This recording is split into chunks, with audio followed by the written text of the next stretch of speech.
యుగాంతం వచ్చినప్పుడు ఆకాశంలో 7 సూర్యుళ్ళు ప్రత్యక్షమై భూమిని కాల్చేస్తారు. ఆ కిరణాల ప్రభావంతో భూమిపై నీళ్లన్నీ ఆవిరైపోతాయి. అగ్ని పూర్తిగా భూమిని నాశనం చేసేస్తాడు. అలా కొన్ని వేల సంవత్సరాలు సాగుతుంది. ఆ తర్వాత కొన్నేళ్లకు అగ్ని శాంతించి ఆకాశంలో నల్లటి మేఘాలు కమ్ముకుంటాయి. భయంకరమైన ఉరుములు, మెరుపులతో కూడిన వర్షం పడుతుంది.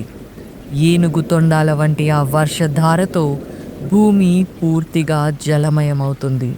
అలా కొన్నేళ్లు గడిచిన తరువాత భూమి మొత్తం భారీ గాలి ప్రవహిస్తుంది. దాంతో మేఘాలన్నీ కొట్టుకుపోతాయి. ఆ తర్వాత ఆ గాలిని బ్రహ్మ మింగేసి మళ్ళీ నిద్రపోతాడు. ఆ ప్రళయం వల్ల ఈ భూమిపై దేవతలు, రాక్షసులు, యక్షులు, మానవులు ఎవ్వరూ జీవించి ఉండరు అని మార్కండేయుడు యుగాంతం కథని యుధిష్ఠిరుడికి, పాండవులకి మహాభారతంలో తెలియచేశాడు.